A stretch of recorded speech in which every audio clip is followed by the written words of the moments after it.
Breakthrough. UCLA researchers discover a new compound that promotes lung health. I'm Steve Belair. Welcome to Breakthroughs. A molecule identified by UCLA researchers helps maintain a healthy balance of cells in airways and lung tissues. If the compound, so far only studied in isolated human and mouse cells, has the same effect in people, it may lead to new drugs to treat or prevent lung cancer. Wow, nice! We think this could help us develop a new therapy that promotes airway health, said Dr. Bridget Gompertz. This could not only inform the treatment of lung cancer, but help prevent its progression in the first place. Humans' respiratory systems are constantly being injured by pollution and the germs in the air that we breathe, and must be replenished with healthy cells. That process is driven by airway basal stem cells, which divide to produce both more stem cells and the mucociliary cells that line the airways and lungs. There are two types of mucociliary cells: mucus cells, which produce the mucus that trap toxins and infectious particles, and the ciliated cells, which have finger-like projections that sweep the mucus away to keep the respiratory system healthy and clear. In healthy lungs, airway basal stem cells stay balanced between producing mucinary cells and self-renewing to maintain the population of stem cells. In precancerous cells in the lungs, basal stem cells divide more often than usual, generating a large number of stem cells but too few mucinary cells. The resulting imbalance of cells in the airway leaves the airways unable to properly clear debris, and it creates a greater risk of the precancerous cells to give rise to a tumor. In the new study published today in Cell Reports, Gompertz and her colleagues analyzed airway cells from equal numbers of biopsies of healthy people, people with premalignant cancer cell lesions, and people with squamous lung cancer.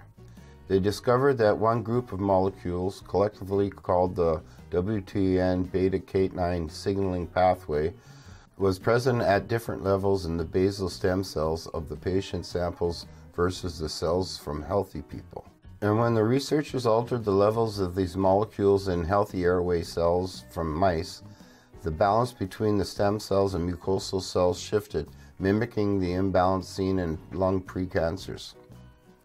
When you activate the WTN beta-catenin signaling pathway, these stem cells just divide and divide, says Gompertz, who is also a member of the UCLA Johnson Comprehensive Cancer Center. Finally, the team screened more than 20,000 chemical compounds for their ability to reverse this effect in human cells, lowering levels of WNT and restoring the balance of stem cells and mature airway cells. One compound stood out for its ability to limit the proliferation of basal stem cells and restore the balance of the stem cells and mucociliary cells to normal. The compound was also less toxic to airway cells than other previously discovered molecules that block WNT beta-catenin signaling. The team named the compound WNT inhibitor compound 1, or WIC1. The identification of this new drug was a nice tool to tease apart the biology of the WNT beta-catenin signaling pathway and its effect on lung health, said Cody Aros, the first author of a new paper and a UCLA graduate student. It's also very exciting that it may act in a new way other than existing WNT beta-catenin signaling pathway inhibitors and has such low toxicity. Since WIC1 was identified through a random drug screen, the researchers don't yet know exactly how it works, but they're planning future studies on its mechanism and safety. Right on, that's awesome.